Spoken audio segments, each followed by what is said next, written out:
The screaming had stopped. Lyrelei pressed her back against the cold stone wall of the alley, her unseeing eyes wide as she strained to understand what was happening in Shadowmere Market. The sudden silence was worse than the chaos that had preceded it. Dozens of voices shouting, feet stampeding, the crash of overturning stalls. Now there was only labored breathing and the metallic scent of blood so thick she could taste it. "Stay hidden, little moth," Zephyra had whispered urgently before shoving Lyrelei into this narrow space between buildings. There had been something strange in her voice. Not just fear, but recognition. "Whatever happens, don't make a sound." That had been 20 minutes ago, or perhaps an hour. Time moved strangely when terror flooded every nerve. Lyrelei's fingers found the rough hemp of her guide rope, still tied to her wrist, though the other end, which should have been in Zephyra's steady hand, now led nowhere. Her friend, her protector since childhood, had vanished into whatever nightmare had descended upon the market. A footstep, heavy, deliberate. Then another. Someone was moving through the square with the measured pace of absolute authority. No rushing, no fear. Whoever this was owned this space completely. "Bring the survivors forward." The voice that spoke made Lyrelei's Omega instincts scream in recognition. Alpha. But not just any alpha. This voice carried a weight of command that pressed against her consciousness like a physical thing. Even from her hiding spot, she felt the compulsion to bare her throat in submission. "Your Majesty," another voice responded, trembling. "We've secured the assassins. 3 dead, 2 captured." "Your Majesty." Lyrelei's heart stuttered. The Alpha King himself was here, in this common market square. Kaix Valdris, the untouchable king, whose reputation was built on 2 absolutes: his ruthless justice and his complete aversion to physical contact with anyone. And the Omega traitor? Kaix's voice had gone deadly quiet. "Mordecai escaped through the eastern gates, sire. He left his inventory behind." Inventory? The word made bile rise in Lyrelei's throat. She knew what that meant. Omegas, probably drugged and caged, waiting to be sold to the highest bidder. The illegal Omega trade that everyone knew existed, but no one could seem to stop. "Free them all," Kaix commanded. "Get them to the palace healers." "But sire, some of them are damaged, blind, mute, scarred. They won't fetch any price now." The sound that followed made Lyrali flinch. A wet, choking gasp, then a body hitting stone. "Anyone else want to discuss the market value of brutalized Omegas?" Kaix asked conversationally. Silence. "Free them all," he repeated, "and find Mordecai. I want his head." More footsteps, rapid ones, as soldiers scattered to follow orders. Lyrali should have stayed still, should have waited until the square cleared completely. But her guide rope chose that moment to catch on something, yanking her wrist forward. She stumbled, her shoulder hitting a market stall. The wooden structure, already damaged from the earlier chaos, collapsed with a tremendous crash. Everything went still. "Who's there?" Kaix's voice cut through the air like a blade. Lyrelei tried to shrink back, but her foot caught on debris. She fell hard, crying out as her palms scraped against broken pottery. The sound seemed to echo in the unnatural quiet. Footsteps approached. Those same measured, authoritative steps. Lyrelei scrambled backward until she hit something solid. Not a wall. Legs. She'd backed directly into him. An Omega. His voice came from directly above her, and this close she could smell him. Pine smoke and winter steel, an alpha scent so potent it made her Omega instincts sing and cower simultaneously. "You're not one of Mordecai's." It wasn't a question. Lyrelei shook her head anyway, trying to find her voice. Stand up. She tried, but her legs wouldn't cooperate. The alpha pheromones, the fear, the disorientation of losing her usual landmarks. Everything conspired to keep her trembling on the ground. I said stand. I can't. The words came out as barely a whisper. I can't see where. I don't know which way. A sharp intake of breath above her. You're blind. Before Lyra Lee could respond, hands gripped her arms. Large, warm hands that sent electricity shooting through her nervous system. But more shocking than the sensation was the fact itself. The untouchable king was touching her. He lifted her to her feet as if she weighed nothing, and for a moment, they stood frozen. His hands remained on her arms, and she could feel the tremor running through them. Impossible, he breathed, and she wasn't sure if he was talking to her or himself. Your Majesty! Thessarian's voice cracked like a whip across the square. You're touching... Kaix's hands tightened reflexively on Liralai's arms before he seemed to realize what he was doing, but he didn't let go. How? His voice had gone rough, almost feral. How are you doing this? Doing what? Liralai's voice shook. I'm not doing anything. Please. I just want to find my friend. Lying Omega! Thessarian snarled closer now. What magic is this? What poison have you coated yourself with? I don't understand. For 15 years, Kaix interrupted, his voice barely controlled. I haven't been able to touch another living being without experiencing agony. Every attempt at contact has felt like burning from the inside out. Healers, witches, scholars, none could explain or cure it.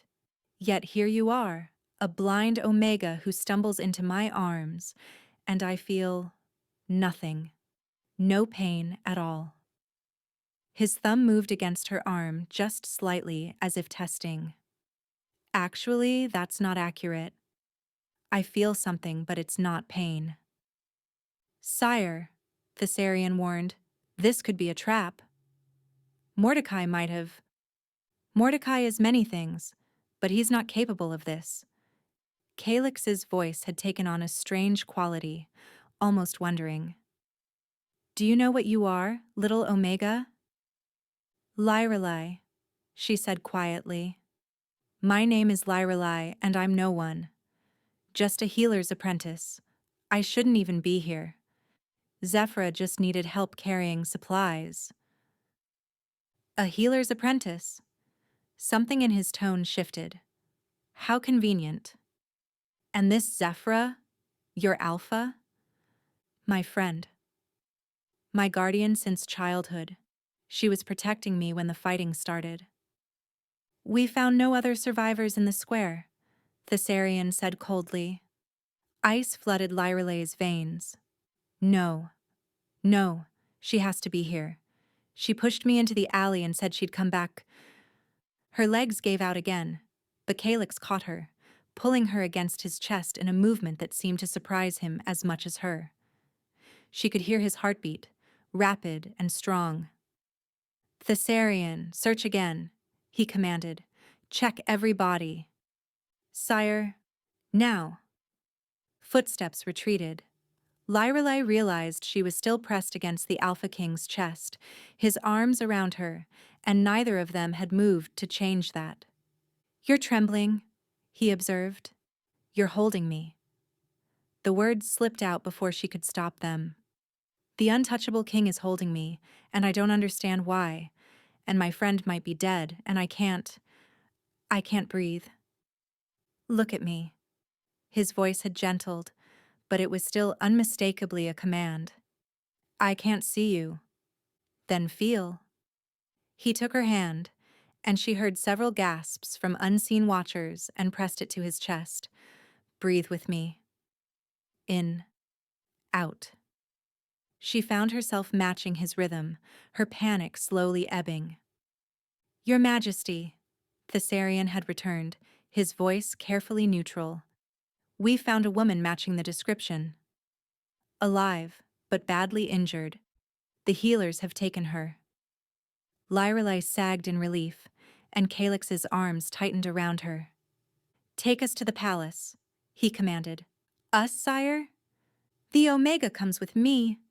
But she's the first person I've been able to touch in 15 years, the Sarian. She doesn't leave my sight until I understand why. He shifted, and suddenly Lyrelai found herself lifted into his arms, held against his chest like something precious. I can walk? She protested weakly. Through this debris field? While blind? I think not. His voice rumbled through his chest where she was pressed against him. Besides, I find myself reluctant to stop. As he carried her from the square, Lyrelai heard the whispers starting. Shocked voices discussing the impossible sight of their untouchable king holding a common blind Omega. But beneath the scandal, she heard something else in the murmurs. Fear. Because if Kaix Valdris had finally found someone he could touch, what would he do to keep her? And in his arms, feeling the possessive way his hands gripped her, Lyrelai wondered the same thing. The last thing she heard before exhaustion claimed her was his voice, quiet and fierce. Mine. Lyrelai woke to silk beneath her fingers and the absence of pain. For a moment she lay still, cataloging the strangeness. The bed was too soft, the air too warm and perfumed with something expensive, jasmine and moon orchids. Even the quality of sound was different here, wherever here was. No street noise, no merchants hawking wares. Just a deep quiet broken only by distant footfalls on marble. Then she remembered. The market, the attack, the Alpha King who could somehow bear her touch. She sat up quickly, too quickly, and immediately regretted it as vertigo struck. Careful. His voice came from somewhere to her left, making her freeze. The healers said you'd be disoriented. Shock, they diagnosed. That and malnutrition. Kaix. He was here, in whatever room this was, watching her. How long have I been unconscious? Her voice came out hoarse. 14 hours? A pause. I've been here for 12 of them. You've been watching me sleep? Someone had to ensure you didn't disappear. His tone was carefully neutral, but she caught something underneath it. An edge of possessiveness that made her Omega instincts purr even as her rational mind recoiled. Where's Zafara? Recovering. The healers say she'll survive, though she took a blade meant for you, apparently. Chair legs scraped against stone as he stood. Mordecai's assassins were quite specific in their targeting. Lyrelai's blood chilled. They were after me? The question is why? His footsteps circled her bed slowly, predatorily. A blind Omega healer's apprentice should be beneath the notice of slave traders, unless, of course, you're not what you seem. I don't know what you mean. Don't you? He was closer now.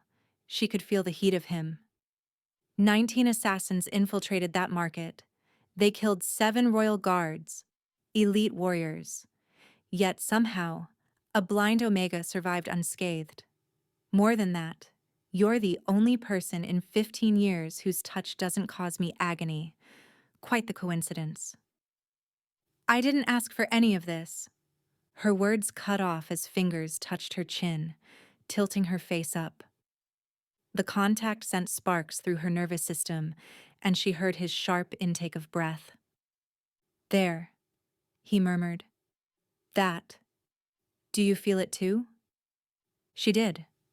Like electricity and honey, like coming home and being set on fire simultaneously. Her Omega nature wanted to bare her throat, to submit completely to this Alpha's touch. She fought the instinct. Please, she whispered. I need to understand what's happening. His thumb brushed along her jaw, and they both shuddered. As do I. His voice had gone rough. The court physicians have examined you. You bear no magic they can detect, no blessing or curse. You're simply you. And yet, and yet, and yet, when you stumbled into me yesterday, it was the first time in 15 years I remembered what it felt like to be human. His hand dropped away, leaving cold absence. Do you understand what that means? For 15 years, I've ruled from a distance. No handshakes with allies. No comfort for grieving subjects. No. He stopped abruptly. No, mate. Lyrelai finished softly. Silence stretched between them, heavy with implication. A knock shattered the moment. Enter, Kaix commanded, his voice instantly shifting to cold authority. Your Majesty. The voice belonged to someone new, crisp and clinical. I am Physician Nyx. You asked to be informed when we had results. Speak. The Omega bears the Genesis mark. Lyrelai felt Kaix go completely still beside her. That's impossible, he said flatly. The Genesis bloodline died out 3 centuries ago. The mark doesn't lie, sire. It's faint, likely diluted through generations, but unmistakable. She carries the original blessing. What are you talking about? Lyrelai demanded. What mark? What blessing? Show her, Kaix ordered. Someone, Nyx presumably, took Lyrelai's hand and guided it to the back of her own neck, just below her hairline. There, barely raised, she felt a pattern in her skin she'd never noticed before. It felt like a crescent moon cradling a star. The Genesis wolves were the first of our kind, Nyx explained clinically. They could heal any wound, break any curse, restore what was broken. They were also the only wolves whose touch could calm a feral alpha's rage or cure conditions that separated alphas from their ability to bond. You're saying I'm some kind of magical cure? Lyrelai yanked her hand away. That's insane. Is it? Kaix's voice had taken on a dangerous quality. Yesterday, you stumbled into the one alpha in the kingdom who desperately needed what only your bloodline can provide. Today, we discover you bear a mark that hasn't been seen in living memory. Quite the fortune. You think I planned this? Incredulity colored her voice. I'm blind. I can barely navigate my own cottage, let alone orchestrate some elaborate deception. Unless the blindness itself is the deception. Before she could protest, his fingers were at her temples, then moving across her closed eyelids with shocking gentleness. No, he said after a moment, and she heard genuine surprise in his voice. The scar tissue is real. Old. This happened when you were a child. A fever, she said quietly. When I was 3. It took my sight, and nearly my life. His hands didn't move from her face. And your parents? Dead. The same fever. Yet you survived. A Genesis descendant who survived what should have killed you. His thumbs stroked along her cheekbones, and she could hear the wonder creeping into his voice. Do you know what this means? Your Majesty, Nyx interrupted urgently. There's more. The blood tests show. What? Kaix's voice sharpened. She's untouched, sire. Completely pure. No alpha has ever claimed her, marked her, or even attempted a partial bond. In our society, for an Omega of her age, that's unheard of, Kaix finished. Omegas are usually claimed by 16, 18 at the latest. I couldn't risk it, Lyrelai admitted quietly. Zephyra helped hide what I was. She always seemed to know exactly when an alpha was getting too close, when to move us to a new place. We knew if an alpha claimed me and discovered I was blind, I'd be cast aside, or worse. The law doesn't protect damaged Omegas. Damaged, Calyx's voice went lethally quiet. Is that what you think you are? It's what I know I am. Suddenly, she was pulled forward, crushed against his chest. She could feel his heartbeat racing, feel the tremor in his arms. Listen very carefully, he growled against her ear. You are not damaged. You are the answer to a prayer I stopped believing in years ago. You are the miracle that walked into my arms when I'd resigned myself to a lifetime of isolation. You don't even know me. I know enough. His arms tightened. I know you could have stayed hidden in that alley, but you tried to help when you heard others suffering. I know your first concern was for your friend, not yourself. I know you feel this connection between us as strongly as I do. Your Majesty, Nyx tried to interrupt. Leave us. But sire, the council is demanding, out! The door slammed behind the physician's rapid retreat. Calyx's breathing was harsh against her hair. There's something else. Something they haven't told you yet. What? Mordecai. He's my cousin, and he didn't try to kill you because you're a random Omega. His voice dropped to barely above a whisper. He tried to kill you because somehow he knew what you were, what you could mean to me. How could he possibly know? Because 3 weeks ago, our oracle spoke a prophecy. When the blind see truth and the untouchable touches grace, the Genesis rises from forgotten bloodlines to remake the throne. Lyra Lee's blood turned to ice. You think I think you're in terrible danger. And I think I'm about to do something unforgivable. Before she could ask what he meant, his mouth was on her throat, teeth grazing the spot where an alpha would claim an omega.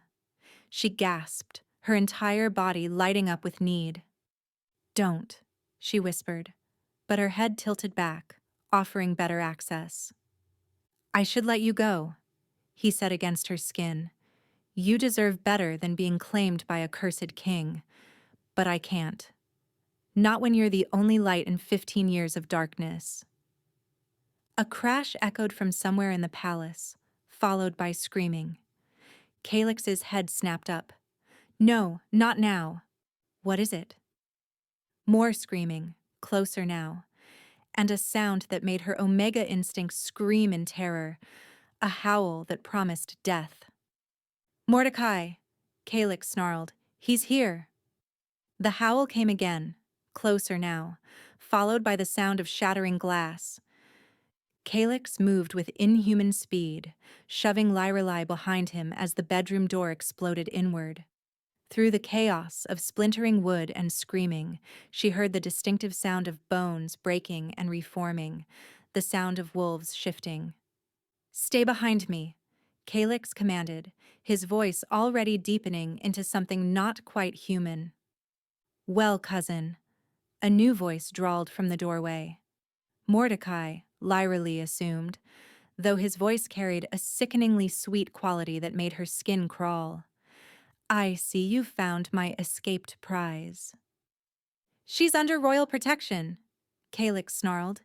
Is she? How fascinating. The untouchable king suddenly develops an interest in a blind Omega. Footsteps circled them, multiple sets. Mordecai hadn't come alone. Tell me, does she know what you really are? What that curse of yours actually means? Enough, Mordecai. Oh, but I think she deserves the truth. His voice came from a different position now. He was moving, stalking them like prey. You see, little Omega, our beloved king isn't just unable to touch, he's unable to shift. 15 years since his wolf emerged. Do you know what happens to an alpha who can't access his wolf? Silence stretched taut. They go feral, Mordecai continued with evident delight. Slowly, inevitably, the beast inside tears the human apart. Our king has perhaps a month before he loses his mind entirely. Unless what? Lyrelai heard herself ask. Unless he finds his true mate. The one person whose touch can restore what was broken. a laugh like breaking glass. And here you are, a Genesis descendant who conveniently stumbled into his arms. How poetic, how perfectly orchestrated. You're the one who orchestrated this, Kaix growled. You knew what she was. You tried to kill her before I could find her. Actually, I tried to acquire her. The assassination attempt was just to flush her out. And it worked beautifully. More footsteps. They were being surrounded. You see, Mordecai continued conversationally, I've been searching for Genesis descendants for years, studying their bloodlines, their histories, their powers. They're the key to everything. Healing, power, control. Imagine my delight when my scouts reported a blind Omega bearing the mark. Even better when I realized what she could mean for you. You wanted me to find her, Kaix said slowly, realization dawning in his voice. Of course.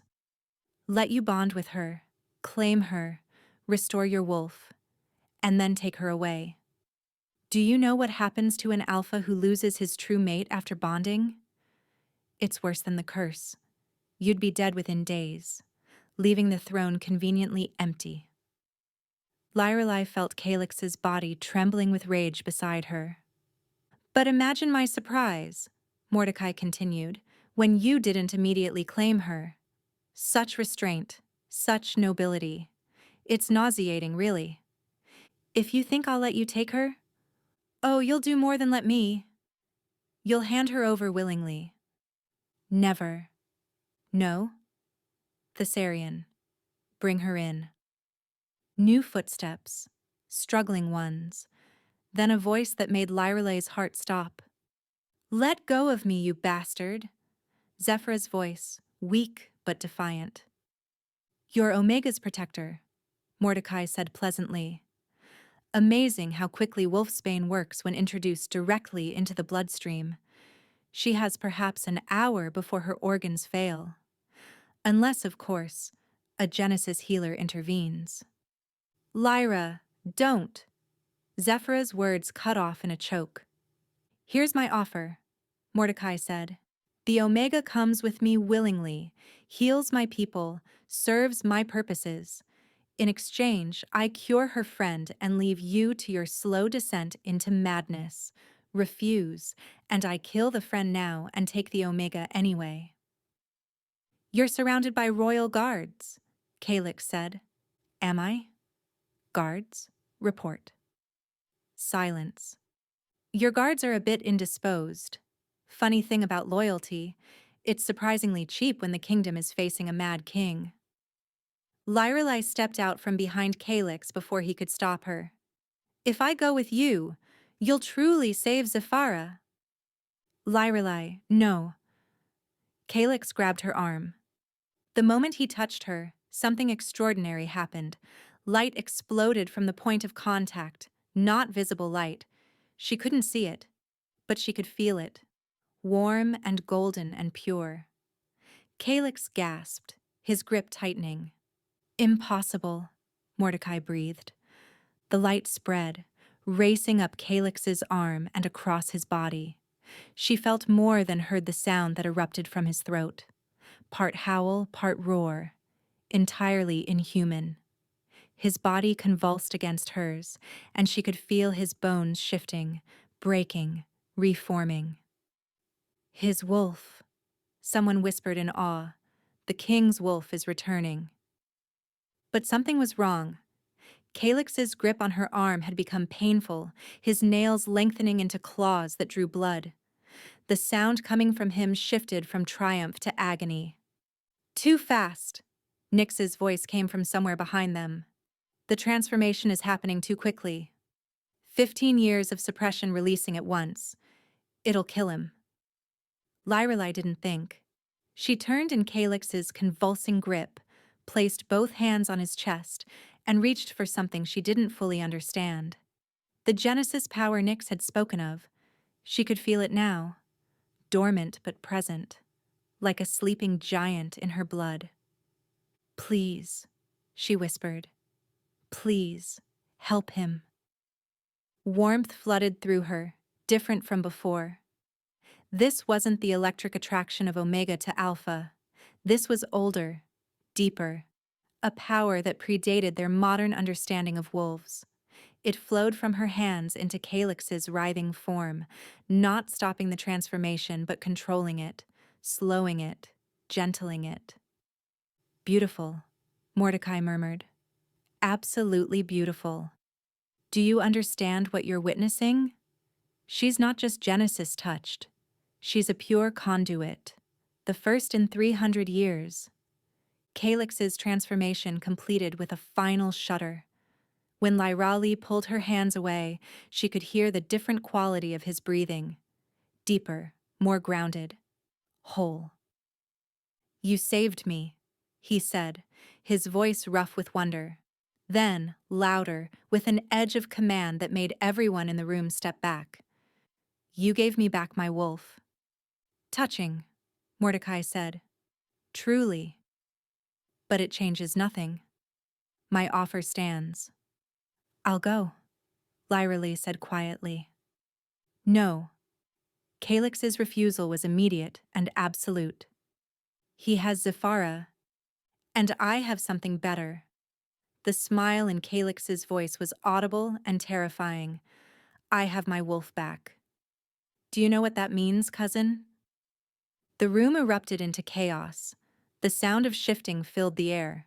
Bones breaking, reforming, snarls replacing human voices. Lyrali was pulled against something solid and warm. Kaix, still in human form, shielding her with his body while violence exploded around them. Don't let go of me, he commanded against her ear. Whatever happens, hold on. She gripped his shirt as the sounds of battle intensified. Growls, screams, the wet sound of tearing flesh. The metallic scent of blood grew so thick she could barely breathe. Then, suddenly, silence. It's over. Thessarian's voice came from somewhere to their left. Mordecai's wolves are dead. But? Caix prompted. He escaped. And he took the woman, Zephyra. No. Lyrali tried to pull away, but Caix held her firm. We'll find her, he promised. But first, we need to discuss what just happened. What you did. I don't know what I did. You awakened something that's been dormant for centuries, Nyx interrupted, his voice filled with a mixture of awe and fear. The Genesis power isn't just healing, it's transformation, evolution. You didn't just restore his wolf, you made it stronger. Show me, Lyrali said suddenly. What? Your wolf. Show me. Let me touch. Let me understand what I did. A pause. Then the sound of shifting, but slower, more controlled.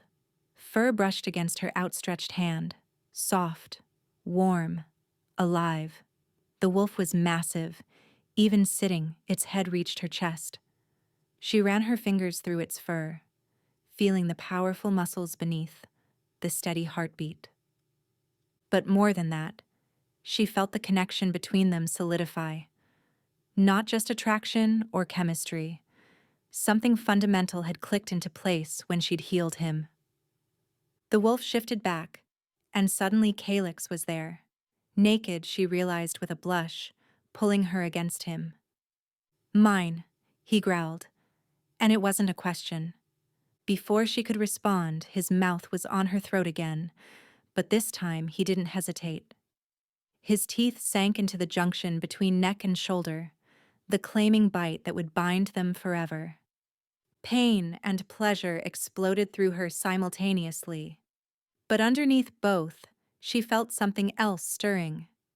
The Genesis power, responding to the claiming, awakening fully for the first time in her life. When he pulled back, she could feel the bond between them humming like a live wire. What have you done? She whispered. What I should have done the moment you fell into my arms, he replied. Made sure no one, not Mordecai, not the council, not death itself, could take you from me. Your Majesty, Thessarian's voice was urgent. We have a problem. The bite. Look at her eyes. What about them? Lyra Lee asked, confusion cutting through the haze of the claiming. They're glowing, Nick said in wonder. Gold? Like a wolf's? But she's still human. This shouldn't be possible. The Genesis blessing, someone else whispered. It's not just awakening. It's evolving. The glowing lasted only moments, but the aftermath stretched for hours. Lyra Lee sat in the palace's medical wing, surrounded by healers who spoke in hushed, urgent tones about impossibilities. The claiming bite on her neck throbbed with each heartbeat, sending waves of sensation through her body. Not pain exactly, but something far more complex. Change. The cellular structure is shifting, Nyx muttered, reading from various instruments she could hear clicking and humming around her. But not into wolf form. Into something else entirely. Something else? Kaix's voice came from directly beside her. He hadn't left her side since the claiming, his hand maintaining constant contact with hers. She could feel his concern through their new bond, a sensation she was still adjusting to. The Genesis blessing is adapting to the claiming bite, Nyx explained. According to the old texts, Genesis wolves could take multiple forms: wolf, human, and something in between. A hybrid form that maintained human consciousness while accessing wolf abilities. That's a myth, Thessarian said from across the room. So was her ability to restore your king's wolf, Nyx countered. Yet here we are. Lyra Lee squeezed Kaix's hand.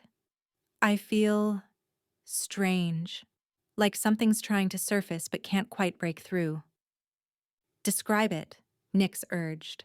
Pressure behind my eyes, heat in my spine, and... She paused, unsure how to explain. I can sense things. Not see them, but perceive them differently. I know there are 7 people in this room. I know Thessarian is pacing by the window. I know there's something wrong with the third healer to my left. His heartbeat is irregular. He should have that examined. Stunned silence. How? The healer in question gasped. I don't know. I just... know. Echolocation, Nyx said suddenly. Or something similar. The Genesis blessing is compensating for your blindness by developing alternative sensory abilities. Can you make it stop? Lyra Lee asked, overwhelmed by the constant influx of information. Why would we want to stop it? Thessarian asked. If she's developing enhanced abilities? Because it's killing her, Kaix interrupted, his voice tight with controlled fear. I can feel it through the bond. Her body is burning through energy at an unsustainable rate. He was right. Lyra Lee could feel it too, a deep exhaustion creeping through her bones, despite the supernatural awareness flooding her senses. We need to find Mordecai, she said suddenly, not just for Zafara. He studied the Genesis lines for years. He might know how to stabilize this.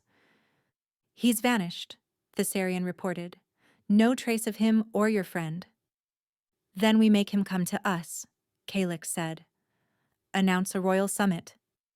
Every pack leader in the kingdom must attend to witness the claiming ceremony and swear fealty to their new queen. Queen? Lyra Lee's voice cracked. I'm not... You're my claimed mate. That makes you queen. His thumb stroked over her knuckles. Mordecai won't be able to resist.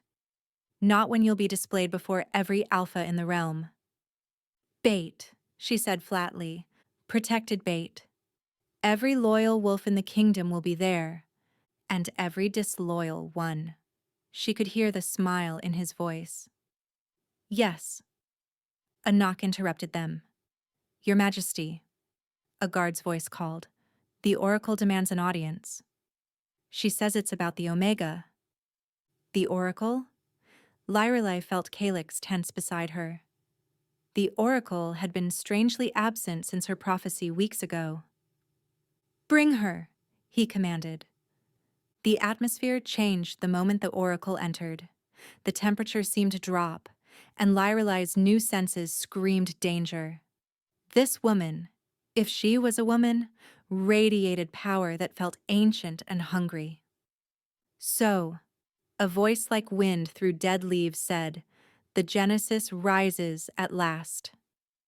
"Oracle," Calyx's tone was carefully neutral. "What brings you here?" "The same thing that brought her to you. Destiny, though not the one you think." The oracle moved closer, and Lyralai's supernatural perception struggled to define her. One moment she seemed solid, the next dispersed like smoke.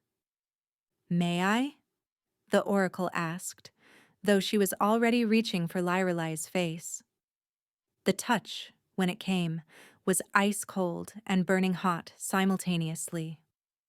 Images flooded Lyrelai's mind, not sight exactly, but something deeper.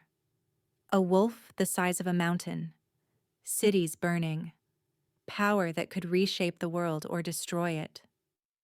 "Interesting," the oracle murmured. "You're not the first Genesis descendant I've found, you know, but you're the first to survive the awakening this long." "There were others?" Kaix demanded. "3 in the last century. All died within days of their power manifesting. Too much power for a mortal frame to contain." She released Lyrelai's face. "This one is different. Stronger. But strength alone won't be enough." "Enough for what?" Lyrelai asked. "For what's coming." "Mordecai isn't working alone. There's something older, hungrier, that wants the Genesis power. Something that's been waiting 300 years for a pure conduit to emerge." "Speak plainly," Kaix commanded. "The Void King," the oracle said simply, and everyone in the room stepped back. "The first feral alpha, the one who destroyed the original Genesis line. He's not dead, merely imprisoned. And your mate's blood is the key to his freedom." "That's impossible," Thessarian protested. "The Void King is a legend." "So is she." The oracle pointed at Lyrelai. "Mordecai serves the Void King. Every Genesis descendant he's found, he's delivered to the prison. Their blood weakens the seals, but it takes a pure conduit, a true Genesis heir, to break them completely."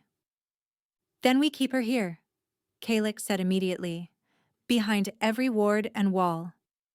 "And let her power consume her from within?" The oracle laughed, the sound like breaking bells. "She has perhaps 3 days before the Genesis blessing burns through her mortal form. Unless—" "I'm getting very tired of that word," Lyrelai said. "Unless you complete the full transformation. Become what the Genesis line was always meant to be. Not human, not wolf, but something between and beyond." "How?" "There's a place. The Sanctum of First Souls, where the original Genesis wolves underwent their transformation. The power there might stabilize what's happening to you." "Where is it?" Kaix demanded. "In the Voidlands, the very place Mordecai will expect you to go." The oracle moved toward the door. "You have 2 days to decide, save your mate or protect your kingdom. You can't do both." "Watch me," Kaix growled. The oracle paused at the threshold. "One more thing. The Omega's friend, Zephyra. She's not who you think she is. She's been hiding her true nature since the day she met Lyralai. Guardian blood runs in her veins." "What do you mean?" Lyralai asked, remembering all the times Zephyra had known exactly when danger was near. But the oracle was gone, leaving only the scent of ash and prophecy. "We're not going to the Voidlands," Thessarian said immediately. "It's obviously a trap." "Of course it's a trap," Kaix agreed. "But we're still going." Your Majesty, I won't lose her. The bond between them pulsed with his determination. Not when I've just found her.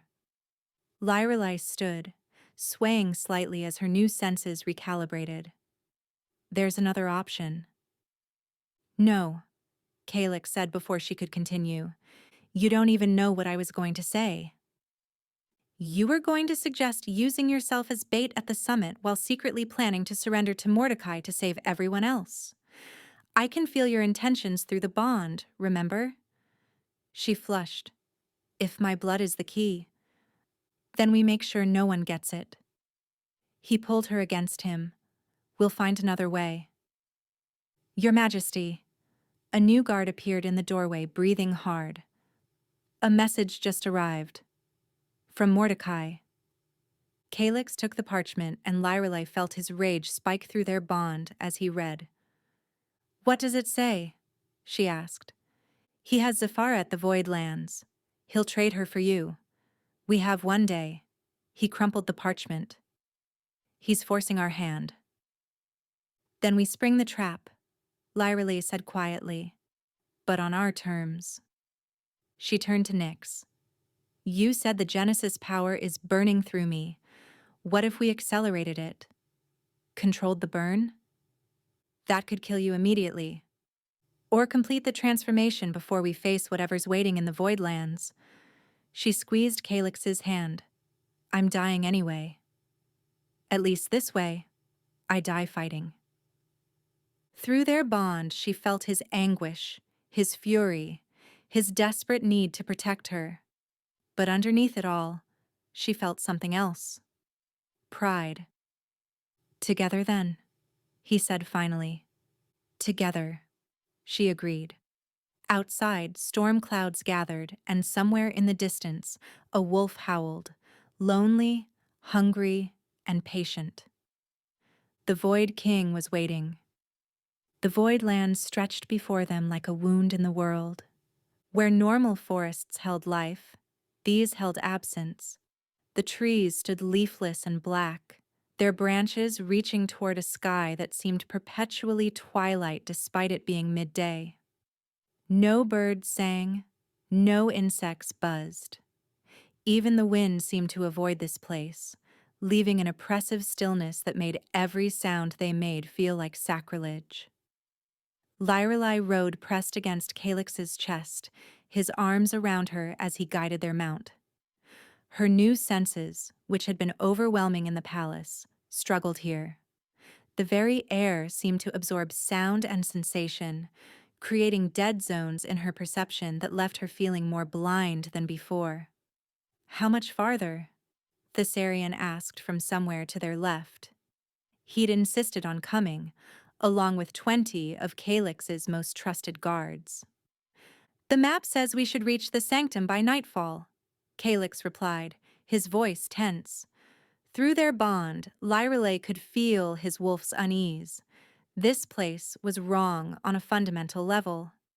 Assuming the map is accurate, someone muttered.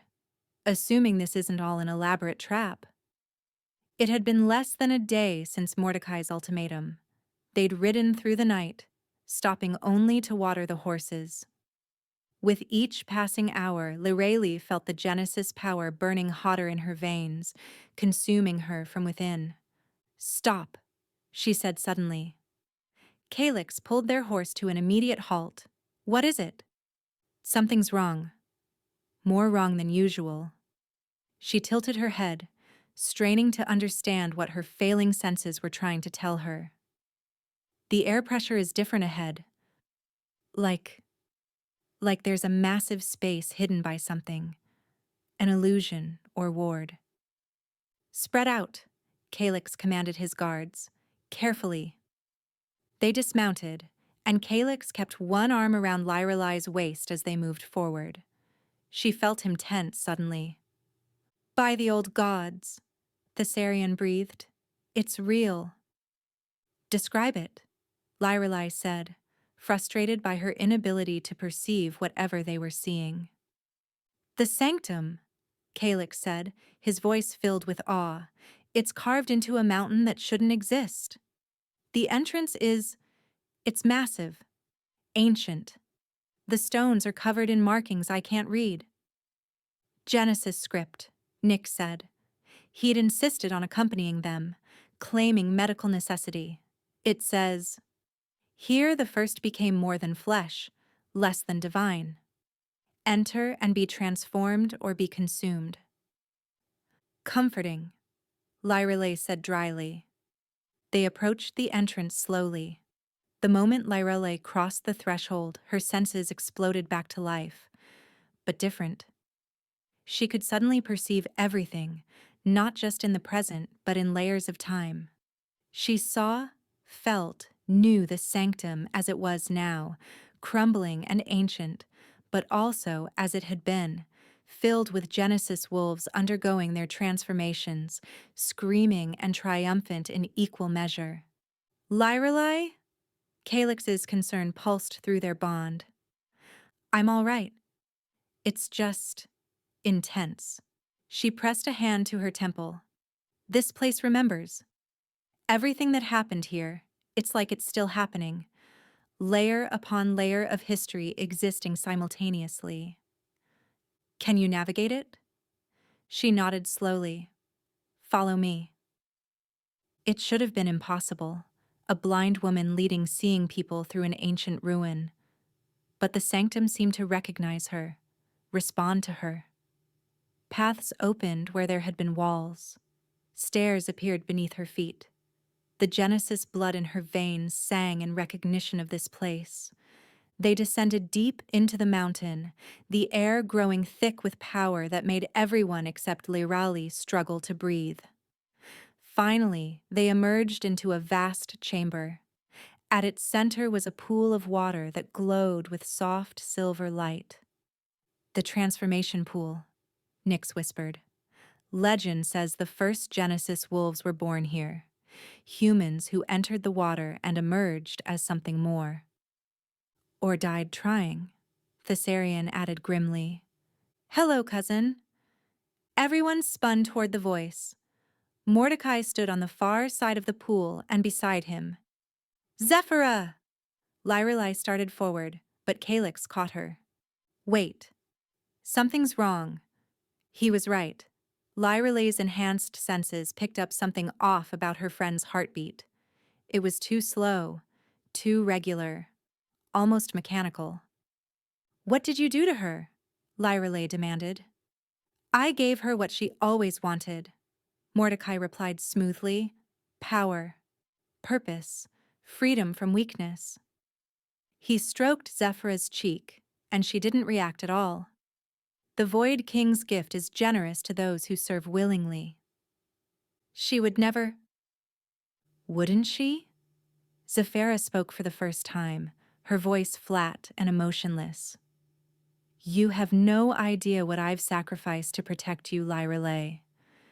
Years of hiding your nature, fighting off alphas who caught your scent, living in poverty when I could have sold you 12 times over.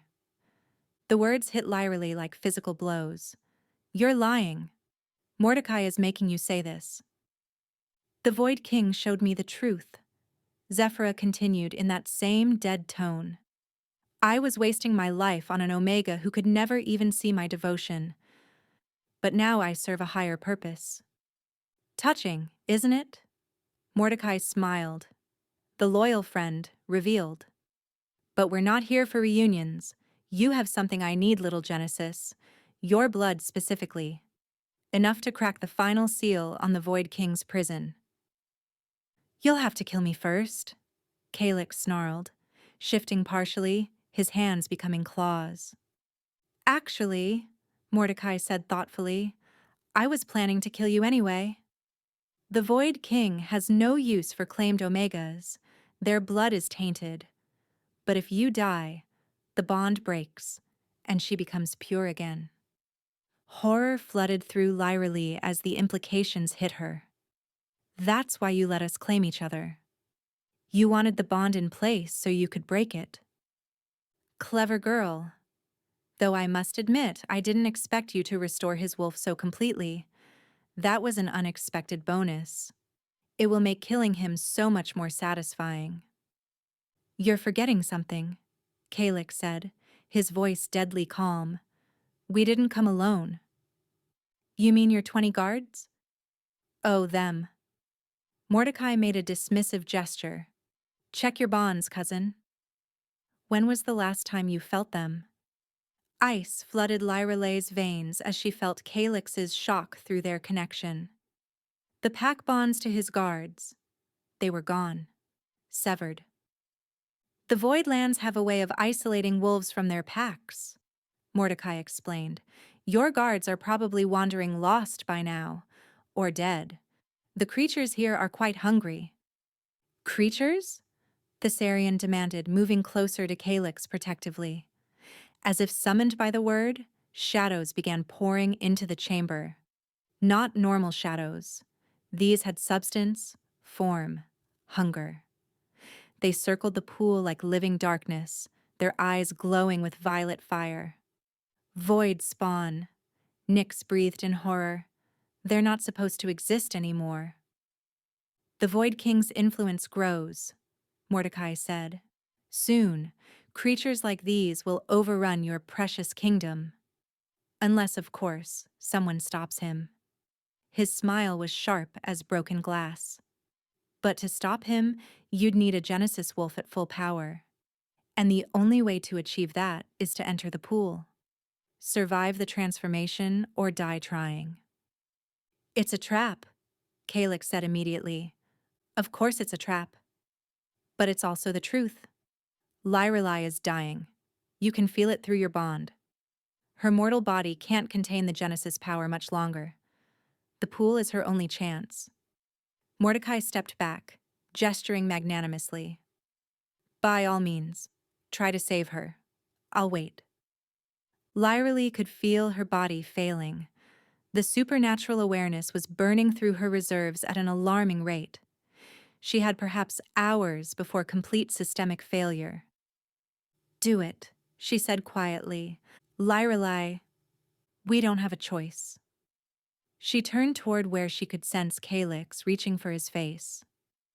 If I die, at least I die trying to save everyone. If I survive. You'll be the most powerful being in centuries, Mordecai supplied helpfully. Powerful enough to challenge even the Void King. Though centuries of isolation drove the last Genesis wolf who achieved that power completely mad. The transformation pool doesn't just change the body, it remakes the mind. What do you mean? Kaix demanded. Every Genesis wolf who entered those waters came out different. Powerful, yes, but also alien. Removed from humanity. Some even turned feral immediately. He laughed. But please, don't let that stop you. Lyrelai felt Kaix's anguish through their bond. Every instinct he had screamed against putting her in danger, but he could also feel what she felt, her body failing, shutting down system by system. Together, she said firmly. If I go in, you go in with me. That's not how it works, Mordecai started. I'm Genesis. I make my own rules. She turned back to Kaix. The bond connects us. If the pool tries to tear my mind apart, you anchor me. If it tries to kill me, you share the burden. That could kill us both, Nyx warned. Or save us both. Lyrelai squared her shoulders. I won't go in without you. Through their bond, she felt Kaix's decision solidify. Together then? How romantic, Mordecai mocked. The king and queen, dying together in ancient waters. The poets will love it. They moved toward the pool's edge, hand in hand. The silver water didn't reflect anything. Instead, it seemed to look into them, judging, measuring, weighing their worth. Whatever happens, Kaix said softly, I love you. The words shocked through her. They'd known each other for mere days, been bonded for even less, but she felt the truth of it through their connection. Not just love, devotion, worship, a recognition that went soul deep. I love you too, she whispered back, and meant it. They stepped into the pool together. The moment the water touched them, Lorali understood why Genesis wolves went mad. The pool was not water but memory and power distilled into liquid form. Every Genesis wolf who had ever entered, their hopes and fears and transformations all screaming at once. The water was not water. It was memory, power, and anguish distilled into liquid form. The moment Lyra lay submerged, she experienced every Genesis wolf who had ever entered the pool, their hopes, their fears, their transformations, their deaths. Hundreds of souls screaming in unison, trying to pull her apart and remake her in their image. But Kaix was there, his hand gripping hers with desperate strength, his mind a shield against the chaos through their bond. She felt his wolf, strong and certain, wrapping around her consciousness like armor. Stay with me. His voice echoed in her mind, the first time they'd communicated directly through the bond. Don't let go. The pool pulled them deeper, though it seemed to have no bottom. The silver light intensified until it was everything. No up, no down, just endless luminescence that burned and soothed in equal measure. Lyrelei felt her body beginning to change. Not the controlled burn she'd been experiencing for days, but violent, fundamental alteration. Her bones dissolved and reformed. Her blood turned to liquid fire. Her blind eyes burst with pain so intense she would have screamed if she had lungs to scream with. I'm here. Kaix's presence in her mind was the only solid thing in a world of transformation. I won't let you go. She felt his pain, too. The pool was changing him as well, though differently. Where her transformation was creation, his was refinement. The pool recognized him as wolf already and was purifying that nature, burning away the human limitations. Through the chaos, she heard Mordecai laughing from the pool's edge. Yes, yes, the power you're releasing. It's cracking the seals. The Void King will be free. Rage flooded through Lyrelei. They were being used, their transformation weaponized for Mordecai's purposes. She tried to pull back, to stop the process, but it was too late. The pool had them. Then she felt something else. Deep in the water, beyond the screaming souls and transforming power, there was a presence. Ancient, patient, waiting. Who's there? She called out mentally. Finally, a voice like distant thunder replied. A Genesis who can hear. Images flooded her mind.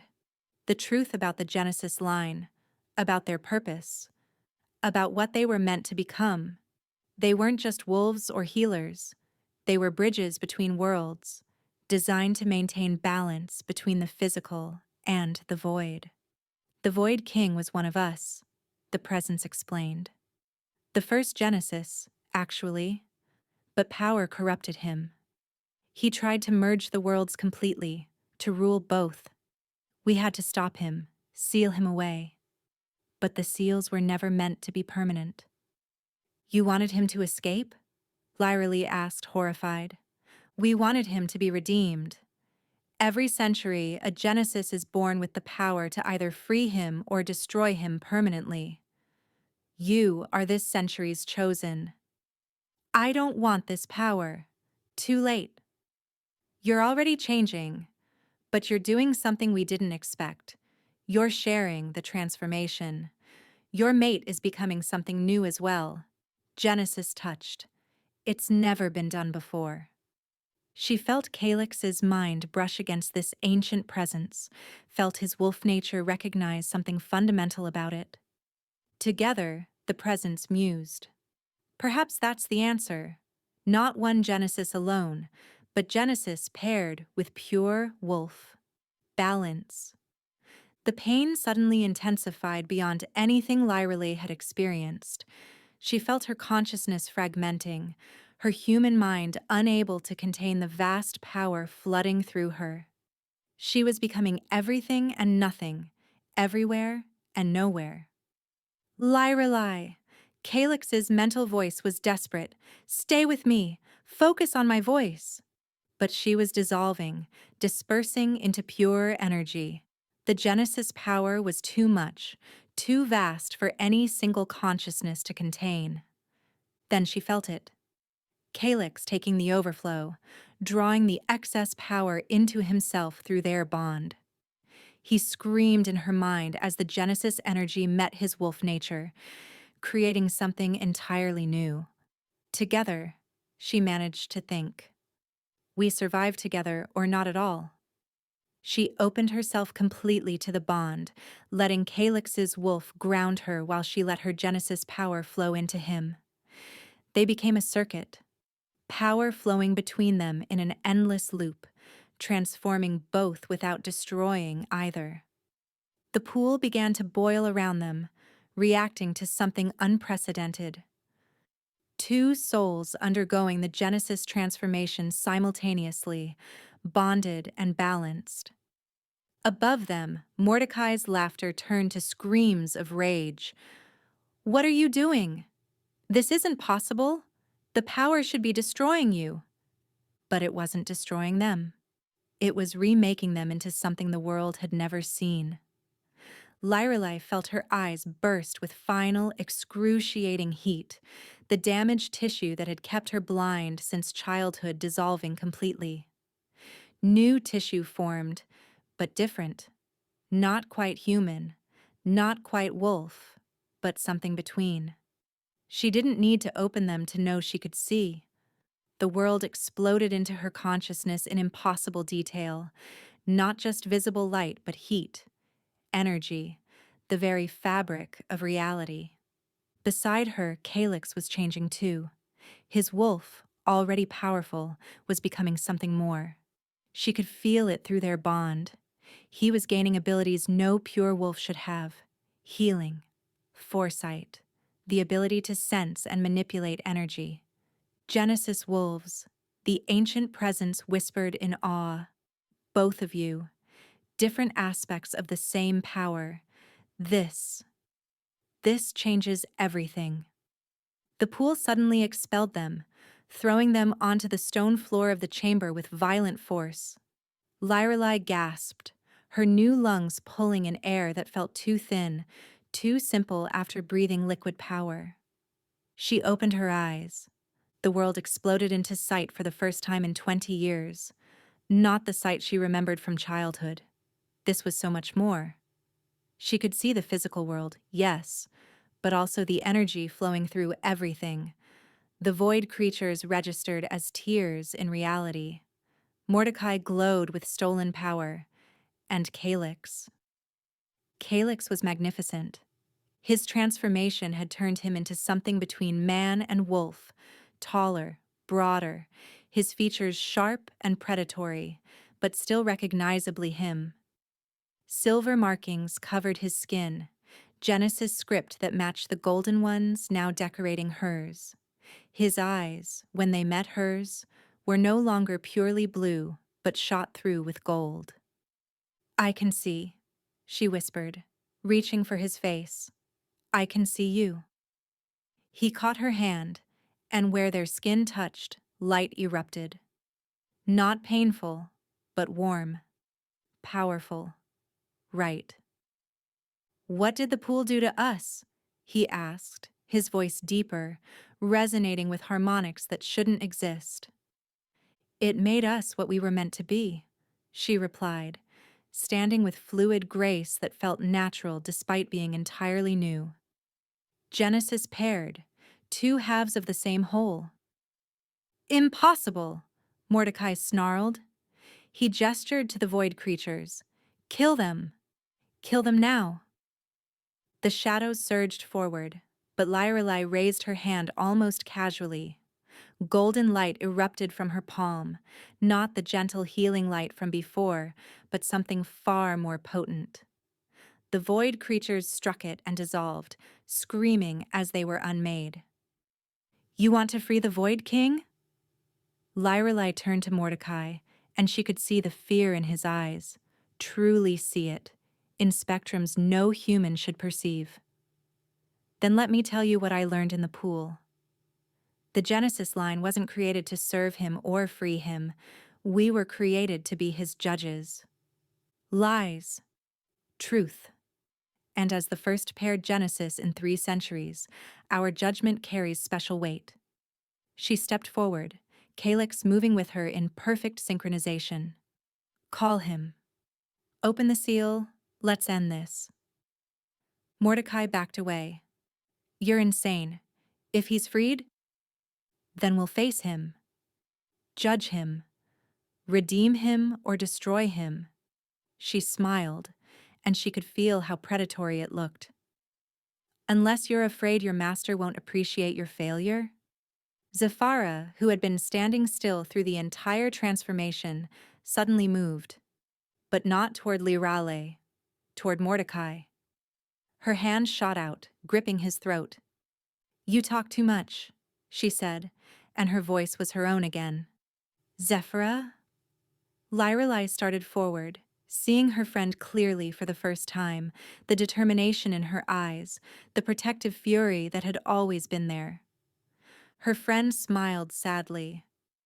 I've been fighting his control this entire time. The Void King's power. It's strong, but not absolute. I let him think he had me so I could get close enough to do this. She pressed her other hand to Mordecai's chest, and Lyrelei saw energy flowing between them. Zephra was draining the stolen power Mordecai carried. No! Mordecai struggled, but Zephra's grip was iron. You want to know a secret? Zephra said conversationally as Mordecai weakened. I'm not just a random beta who befriended a blind Omega. I'm the last of the Guardian line, wolves bred specifically to protect Genesis descendants. I've been watching over Lyrelei since the day she was born, just as my mother watched over her mother, and her mother before that. Guardian? Lyrelei breathed, seeing the truth of it in the way energy moved through Zephira. Different from normal wolves, designed to complement Genesis' power. My family has protected yours for generations, waiting for a true Genesis to emerge. Every time you wondered how I knew when danger was near, how I always found us safe places, that was the guardian instinct. I'm sorry I couldn't tell you, but the secret was too important. Zephira's eyes met hers. But now you don't need protection. You've become what you were meant to be. Mordecai made a choking sound, then collapsed as Zephira released him. He wasn't dead. Lyrelei could see his life force still flickering, but he was empty of stolen power. The seals, he gasped from the floor. Your transformation, it still cracked them. The Void King, he's stirring. The mountain began to shake, and deep beneath them, something ancient and terrible was waking. The mountain shook with increasing violence, stones falling from the ceiling as something massive stirred in the depths below. Deep beneath the sanctum, something ancient and terrible was waking. Lyrali could feel it through her new senses, a presence so vast and dark it made the void creatures look like pale shadows. She could see it too, in ways that defied description. Layers of reality peeling back to reveal something that existed between worlds, neither fully here nor there. We need to leave, Thessarian said urgently. Now. No. Lyrelei's voice carried absolute certainty. We need to go deeper. To where the seals are. That's suicide, Nyx protested. That's our purpose. She looked at Kaix, seeing him truly for the first time with her new sight. The bond between them was visible now, a rope of gold and silver light that pulsed with shared power. The Genesis were created to judge. If we run now, the Void King escapes without that judgment, and the world suffers. Together? Kaix asked. Though she could feel through their bond, he already knew the answer. Always, together. They descended deeper into the mountain, following passages that hadn't existed moments before. The sanctum was responding to their transformed nature, revealing its true structure. Zephyra stayed close, supporting a semi-conscious Mordecai. They would need him alive for what was coming. The deeper they went, the more wrong everything became. Reality itself seemed to fray at the edges. Lyralei's new sight showed her tears in the fabric of existence, places where the void realm pressed against the physical world like an infection trying to spread. Finally, they reached a chamber that shouldn't exist. It was simultaneously vast and confined, empty and full, dark and blazing with impossible light. At its center was a cage made of pure energy, Genesis script forming bars of golden light. And inside? The Void King was not what Lyrelei expected. She'd imagined a monster, something twisted and evil. Instead, she saw what he had been, a Genesis wolf of incredible power, beautiful and terrible in equal measure. But centuries of imprisonment had changed him. His form flickered between wolf and human and something else entirely, as if he couldn't remember what he was supposed to be. When he sensed them, his eyes opened. They were voids. Not black, but actual absences of existence where his eyes should be. Genesis. His voice was the sound of civilizations falling. At last. Have you come to free me or finish what your ancestors started? We've come to judge, Lyrelei said, stepping forward. As is our right and responsibility. The Void King laughed, and the mountain shook harder. Judge me? I am the first. I created the Genesis line. You exist because of me. And you fell because of us, Kaix said, moving to stand beside Lyrelei. The Genesis you created turned against you. There must have been a reason. Reason? The Void King's form solidified slightly, becoming more human. He looked young, Lyrelei realized with shock, barely older than they were. The reason was fear. I discovered the truth about our existence, about the barriers between worlds. They're not protection. They're a prison. All of reality, trapped in separate boxes, unable to achieve true unity. You tried to destroy the barriers, Lyrelei said, understanding flooding through her enhanced perception. I tried to free us all. To create a world where void and reality, wolf and human, all existence could blend freely. But the other Genesis were too afraid of change. They imprisoned me and spread lies about my intentions. Through her new senses, Lyrelei could see he wasn't entirely lying. There was truth in his words, genuine belief, but also madness. Centuries of imprisonment had twisted his noble goals into something else. Show me, she said suddenly. Lyrelei, no, Kaix started. I need to see, to understand. How can we judge if we don't know the whole truth? She approached the cage, ignoring everyone's protests. When she touched the golden bars, images flooded her mind. Not just images, but experiences, memories, the weight of centuries, the world as it had been before the barriers solidified. Reality and void intermingled freely. Beings of pure thought walked alongside physical creatures. It was chaotic, but also beautiful, full of infinite possibility. Then the fear came. Some beings couldn't handle the chaos. They wanted definition, boundaries, limitations. Wars broke out between those who embraced chaos and those who craved order.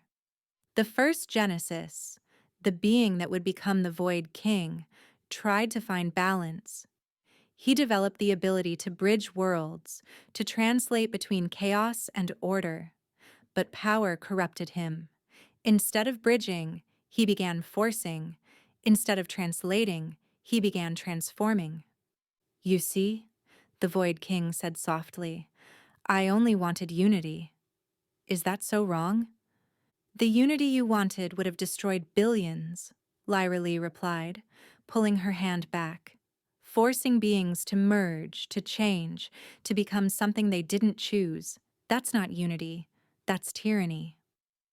And keeping them separated forever? That's not tyranny? It's choice, Kaix said firmly. The barriers don't prevent crossing. They just prevent forced crossing. Beings can still choose to transform, to bridge worlds. Like we did. The Void King's void eyes fixed on them, and Lyrelai felt him truly see them for the first time. You're both Genesis. But different. How? We chose each other, Lyrelai said simply. The pool didn't transform us separately. We transformed together, balancing each other.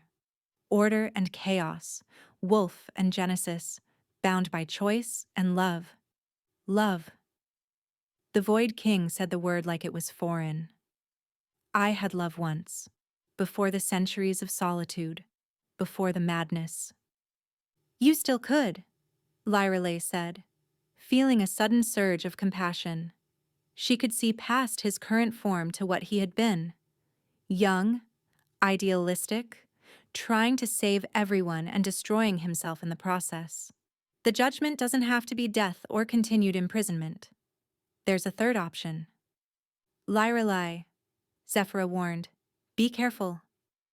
But Lyrelai was already moving, approaching the cage again.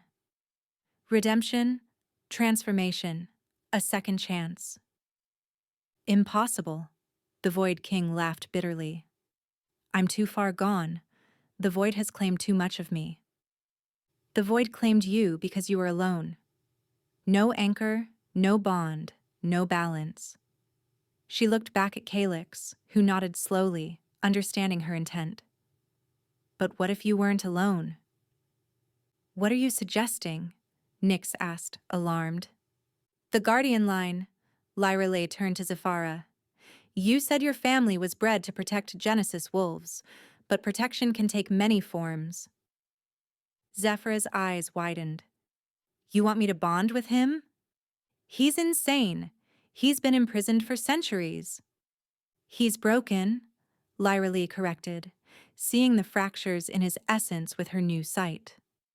But broken things can be healed if someone's willing to hold the pieces together while they mend.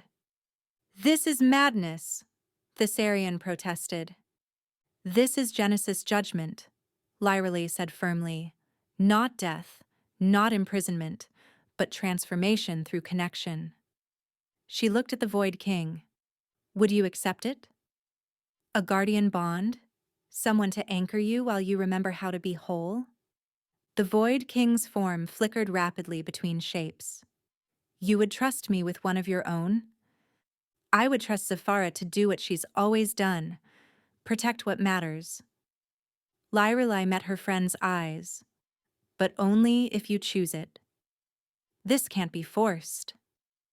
Zephyra was quiet for a long moment, studying the imprisoned being with eyes that saw more than most.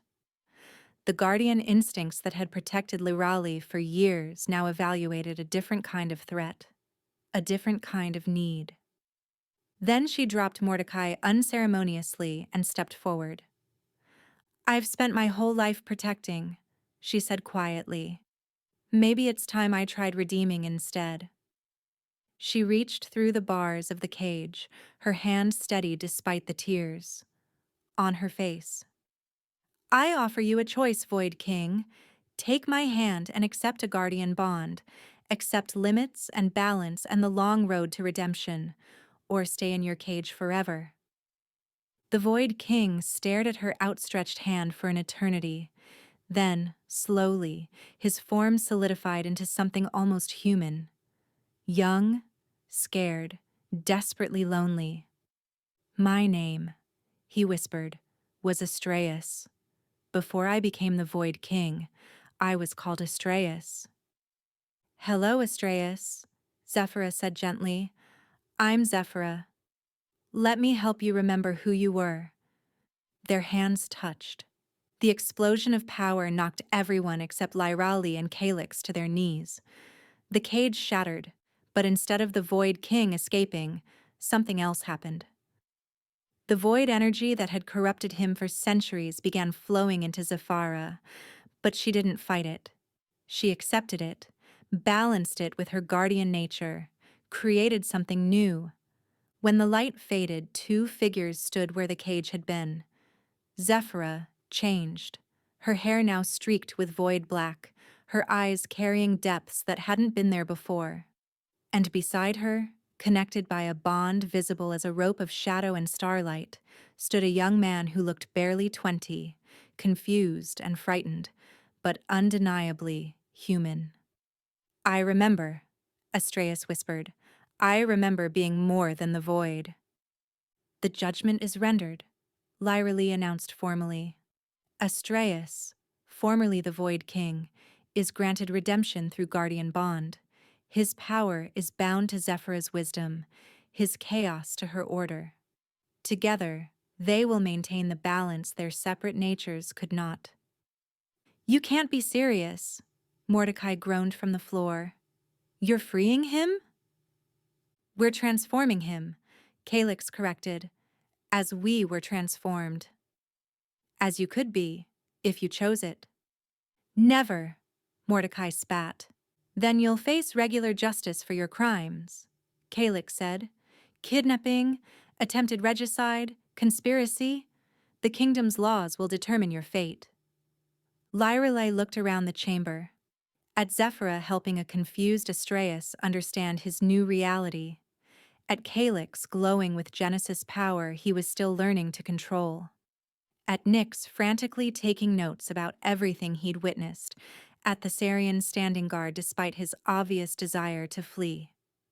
"It's not over," she said quietly. "The barriers between worlds are still weakened. There will be consequences to what we've done today." "Then we face them," Kaix said, taking her hand. Where their skin touched, light bloomed. "Together?" "Together," she agreed. As they made their way back to the surface, Lyrali marveled at the gift of sight, at seeing the man she loved, the friend who'd protected her, the world in all its dangerous beauty. But more than that, she marveled at what they'd become. Not just Genesis and Wolf, but something new, something balanced, something that could bridge worlds without destroying them. "Your Majesty," Thessarian said as they emerged into daylight, "what do we tell the kingdom?" "About all of this?" Kaix looked at Lyrelei, who smiled. "The truth," she said. "That the old world is ending, and a new one is beginning. One where blindness can become sight, where curses can become gifts, where even the void can find redemption." "They won't believe it," Thessarian warned. "They will when they see us," Kaix said. He pulled Lyrali close, and their combined power lit up the sky with gold and silver fire. "They'll believe because we'll show them." The Genesis paired, the Guardian bonded to Void, the world transforming into something better. "And if they reject it?" Nyx asked. "Then we keep trying," Lyrelei said. "Redemption is a choice that must be offered again and again until it's accepted." We learned that today. As they began the journey home, Lyrali felt the weight of their new responsibilities. They were judges now, bridges between worlds, protectors of balance. It would not be easy. But with Kaix's hand in hers, their bond humming with shared power and unshakable love, she knew they were ready. The blind Omega who had stumbled into an untouchable Alpha's arms had become something neither of them expected. Not just his mate, not just a queen, but a force of transformation that would reshape their world. And it had all started with a moment of unexpected touch in a market square. Two broken people finding wholeness in each other. Sometimes the greatest transformations began with the smallest moments. Sometimes love really could change everything. The journey back to the capital should have taken 3 days. It took 7. Not because of distance or danger, but because word of their transformation had spread like wildfire. Every village, every outpost, every lone cottage along the route had people waiting. Wolves who wanted to see the Genesis pair with their own eyes. Humans who couldn't believe the stories. Sick and injured, hoping for healing that Lorelei found herself unable to refuse. "You can't heal everyone," Kaix said gently as she collapsed beside their camp's fire on the 6th night, exhausted from restoring sight to a child born blind like she had been.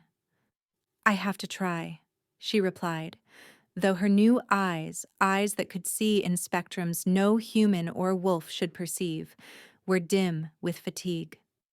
"This power isn't mine to hoard." "The power will kill you if you're not careful with it." Zephyra approached, Estraas walking beside her like a lost puppy. In the week since his redemption, he'd spoken perhaps 10 words, spending most of his time staring at the world as if seeing it for the first time. Which, Lorelei supposed, he was. Seeing it through eyes unclouded by centuries of madness and isolation. "She's right," Estraas said suddenly, making everyone turn. His voice was soft, uncertain, nothing like the world-ending thunder it had been as the Void King. "The Genesis power. It's not meant to be spent so freely. It needs to be channeled, directed. Otherwise, it consumes the wielder." "Speaking from experience?" Thessarian asked coldly. He still didn't trust the former Void King, kept his hand on his sword whenever Estraas was near. "Yes," Estraas replied simply. "I tried to fix everything, heal everyone, transform the whole world at once. It drove me mad. The weight of that much suffering, that much need. It breaks you." Lorelei studied him, her enhanced sight showing her the truth of his words in the fracture lines still visible in his essence. "Then how do I help without losing myself?" "You teach others," he said. "Genesis wolves weren't meant to be solitary healers.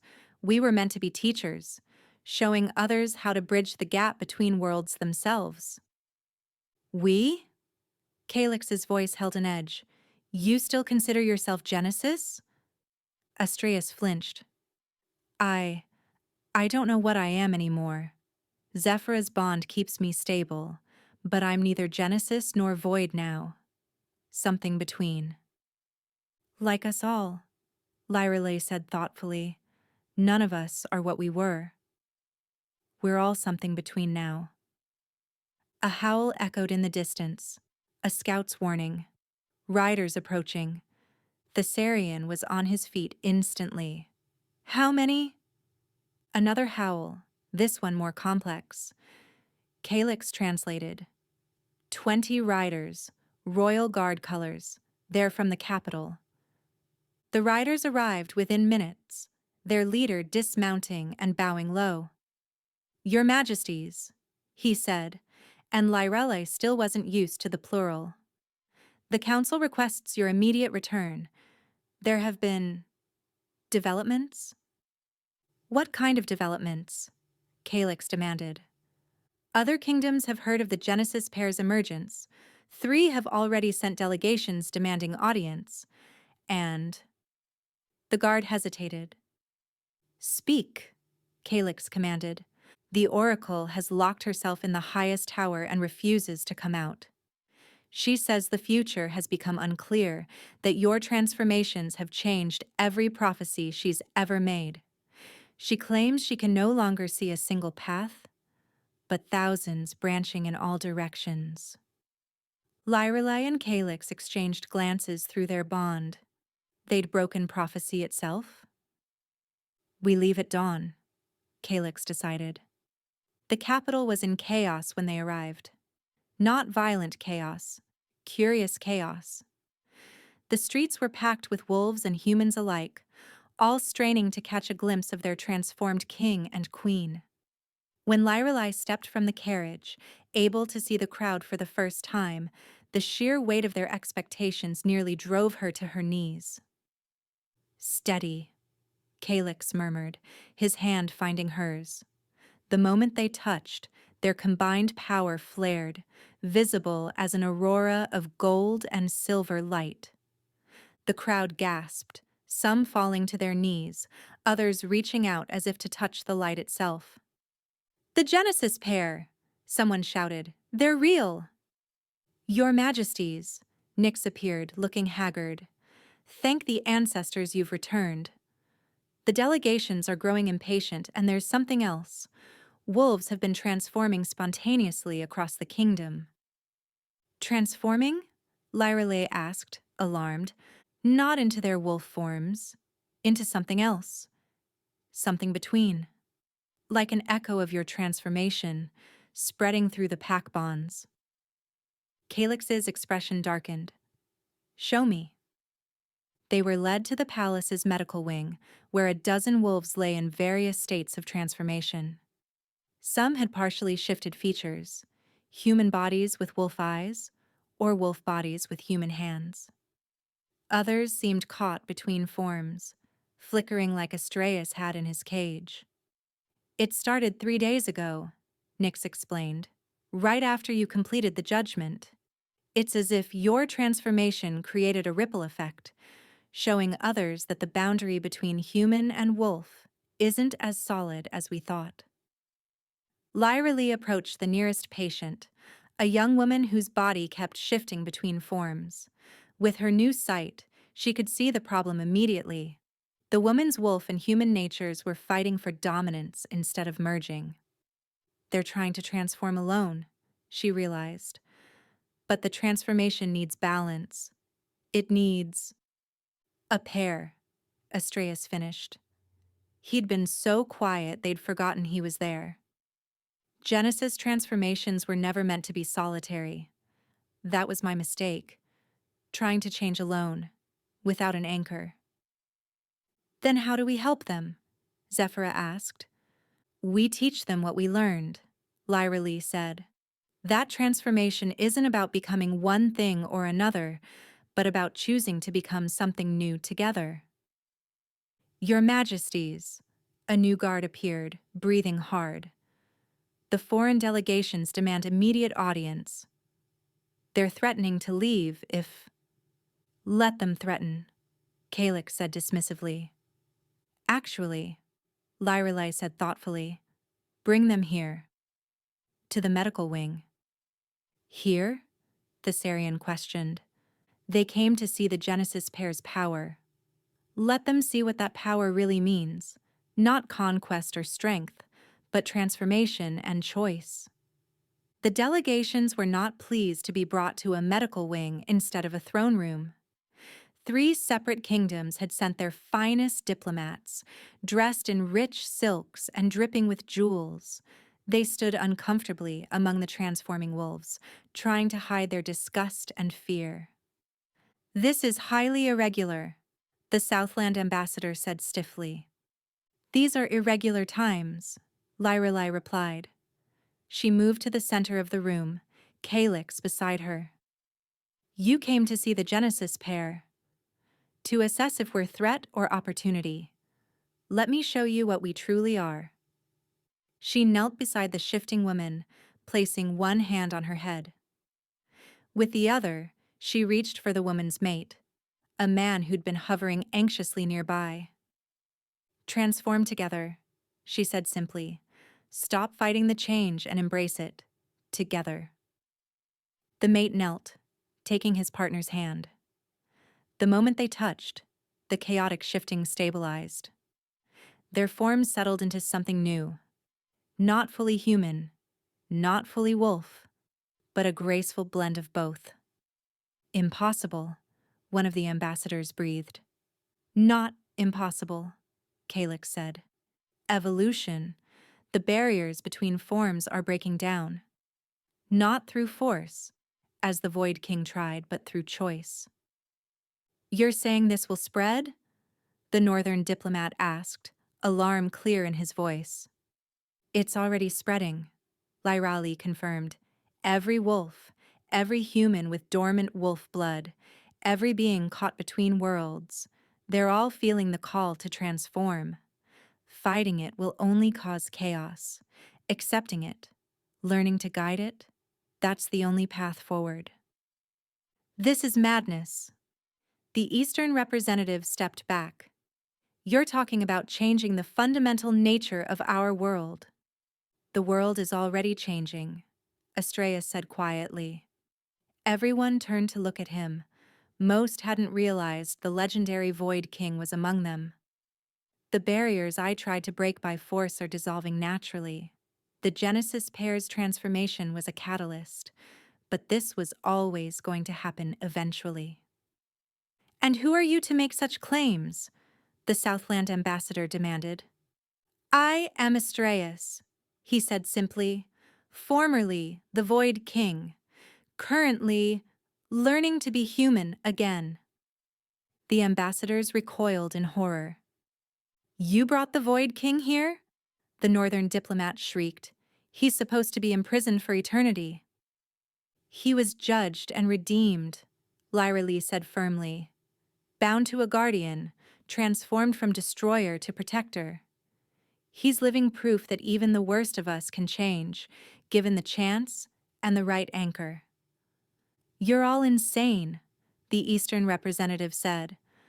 Our kingdoms will never accept this. We'll unite against you if necessary. Then you'll be fighting the future itself, Kaix said, and his voice carried the weight of absolute authority. Look around you. Wolves choosing to transform. Humans discovering dormant abilities, the boundaries between worlds thinning. You can either help guide this transformation or be swept away by it. There is another option, a new voice said from the doorway.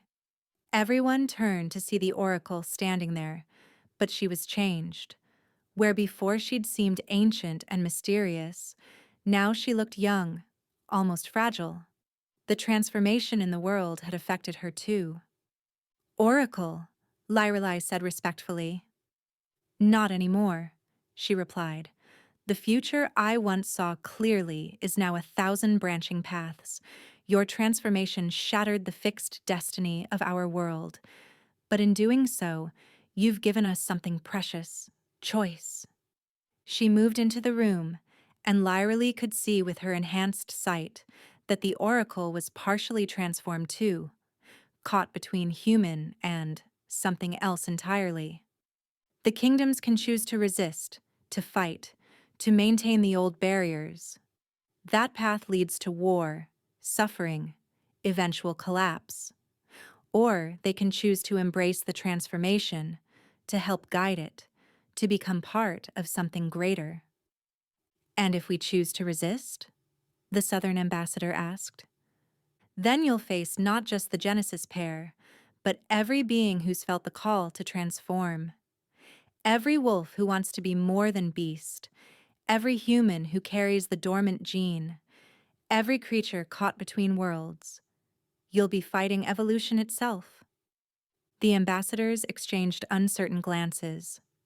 We need time, the northern diplomat said finally, to consult with our rulers, to consider. Take all the time you need, Lyrelai said, but know that while you deliberate, the world changes, with or without your permission. After the ambassadors left, Lyrelai stood on the palace's highest balcony, looking out over the city with her new sight. She could see the threads of transformation spreading through the population like veins of light, some bright and willing, others dim with resistance. It's happening faster than I expected, Kaix said, joining her. Are we doing the right thing? She asked. Changing the world like this? We're not changing it, he replied, pulling her close. We're just showing it what it could become. The choice is still theirs. The blind Omega and the untouchable King, she mused. Look what we've become. Genesis paired, he corrected. Bridge between worlds. Teachers of transformation. In the distance, a howl rose, not of warning or fear, but of celebration. Another successful transformation, another being choosing to become something more. Whatever comes next, Lyrelai said, we face it together. Together, Kaix agreed, and their combined light painted the approaching night in shades of hope. The world would never be the same. And perhaps, Lyrelai thought as she watched the city transform beneath them, that was exactly as it should be.